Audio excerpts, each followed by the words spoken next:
Alright, my fellow convicts, so after I analyzed the gameplay trailer, I had some afterthoughts which I will present in this video, and also some additional information taken from Kai Rosenkranz, who visited the Discord after the new footage was released. So, first and foremost, the trailer as seen in the showcase is still work in progress.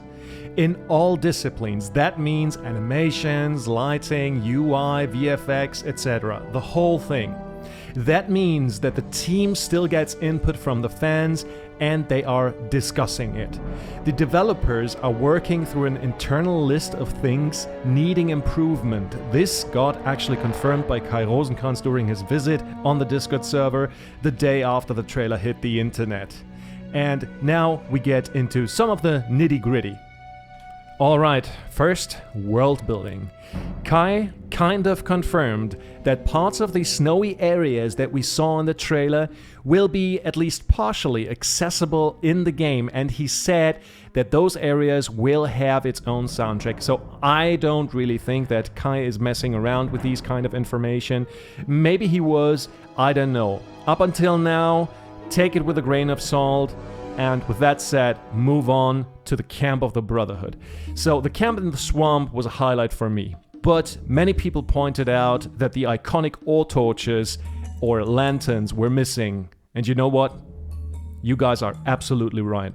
I don't know how I missed that. The blue glow mixing with the green hazy air was a sight to behold and gave the camp an interesting color palette, at least during the night. You could also interpret this as some kind of meta-commentary on the Brotherhood. Their devotion to religion cleansed them of their materialism. They are using a highly precious material not for trading like the other camps, probably that they do to some extent, but they use it solely for illumination. Some people argued against it and said that, hey, bandits would come into the camp and would just steal those. Well, counter-argument, would a lowly bandit really try to steal under the watchful eyes of the mighty Templars and Gurus? Remember, those warriors have quite the reputation in the colony. Beside that, I never really thought that the torch was meant to hold such a large amount of ore, just a slightly bigger nugget that emanated some light. Alright, moving on. Also, a lot of people complained about the stained glass windows in the House of the Magicians of Fire in the old camp. Their reasoning, there is too much of a Christian influence. So, while I still think the window itself looks amazing, I kind of agree with the crowd.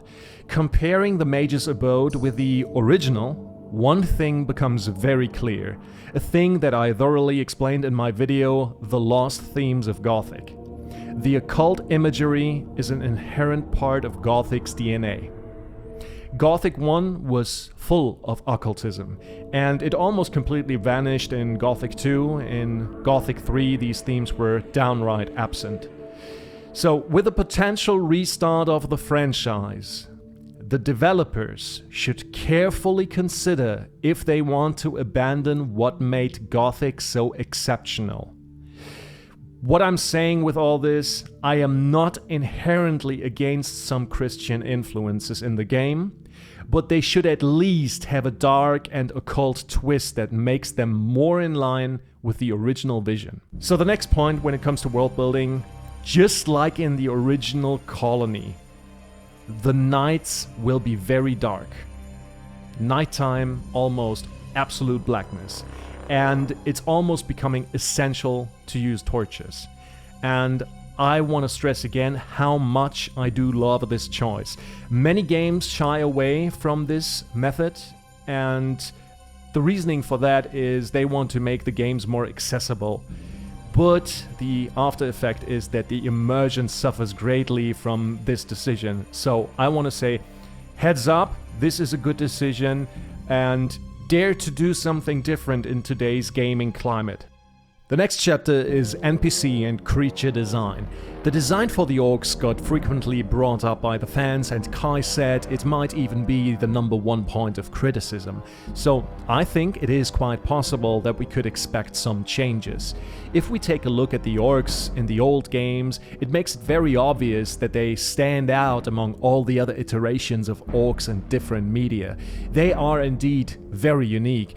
Their ape-like appearance, green fur and beast-like features are one of a kind and quite unique in the fantasy genre. If we compare the playable teaser to the gameplay of the remake, they made already quite a lot of changes for the better, but I think there is still room to improve and make the Gothic orcs stand out among all the other orcs in fantasy. The next thing I wanted to talk about is the reenactment of the famous scene where the guard gets overpowered by a convict during the creation of the barrier. So this was actually one scene that I didn't really like, because the guardsman is just staring into the distance with dead eyes. But he should look into the sky, being completely baffled by the barrier. Remember, this is the element of surprise the convicts utilize to become the new rulers. This is, again, sadly one of the few scenes that lack the original cutscene storytelling. However, I heard rumors that a proper CGI trailer will indeed be released, but take this with a grain of salt. Another questionable design choice might be the creature seen here. I assumed in my original video that this was a fire lizard, judging by the protruding spines on its back, which I think I mistook for the classical sail. People corrected me saying it is not a fire lizard, but they weren't sure what it was either. Some suggested it was a razor or a biter. While a biter's silhouette is very different, he's got this bulbous head, almost scavenger-like body, I am now convinced that this bad boy is in fact a razor. The head is pretty solid with a large jaw, and those razor-sharp spines protruding could be an addition so its appearance matches with its name. With these thoughts in mind, I think I do like the design, even though it is a little different. While Snaff looked a bit chubby in the footage, other NPCs should also have different body types and maybe even different heights. This didn't really stood out in the footage because most NPCs had armor or were diggers, which are usually on the slim side since they don't get too much food and have to work hard in the mines, achieving that sweet calorie deficit. With that said, Gorn, our man, is still too slim. The man should stand out in a crowd of people. Feed him some more proteins, creatine, and let him hit the gym a bit more so that we stare at him in awe when the game finally releases. I mean, seriously, make him bigger. Not just taller, a tad bit taller, but more massive. You should see his biceps. Okay, here we go, talking about a new gameplay element, which is wall climbing. Like I said in the last video, many people criticize this form of movement, but I see this actually differently. First and foremost, it's a relic of those old games from back in the day, and this is something that I personally enjoy. Gothic was always about freedom to me. You could go wherever you wanted, you could climb the mountains and structures, swim and dive, and wall climbing, in my opinion, is just an extension to the exploration aspect. I really do hope that they also include crouching, like in the playable teaser, to crawl through tight spaces. Don't confuse that with the hero's stealth movement. I mean, proper crouching. Imagine going into the tunnels of mines and explore them with all these different movement features. That would be very, very cool. One thing that we haven't seen is regular climbing. Climbing ledges was a very important feature of the franchise. Well, even in Gothic 3, even you couldn't really climb like in Gothic 1 or 2, you could just jump up the mountains, but the point stands. It granted freedom and was an integral part of exploration. Designated zones where you are once in a while allowed to climb, like seen in the playable teaser, did not feel right and restricted the player's journey heavily. It just feels video gamey, and I hope that they go back to the original and say, hey, everything that has a 90-degree surface will be actually climbable. Yeah, please take that into consideration. Let's talk about combat. We have seen quite a lot of scenes where the characters fighting and the animations look good in my opinion, but we have yet to experience how it actually works. In other terms, we don't know how the actions are translated to the input on a keyboard or controller. What is certain is that the directional combat a la For Honor is a thing of the past and that the new one is more inspired by the old combat system, but how it really translates to the keyboard is actually unknown. I hope that the fast pace, different attacks and movements will still be a thing. Attacks from left, right, the combos and backstep should definitely make a return. If they have some additions which complement this fighting style, this would be good as well. I guess in general, we have to wait for the Gamescom to see about all of this, and I hope it will not just be playable on a controller, but also on a keyboard with a mouse. One big piece of criticism that I do have are some of the combat scenes shown in the trailer. When fighting multiple enemies, most of them seem to just stand around, waiting for their turn to fight. This was never a thing in the original.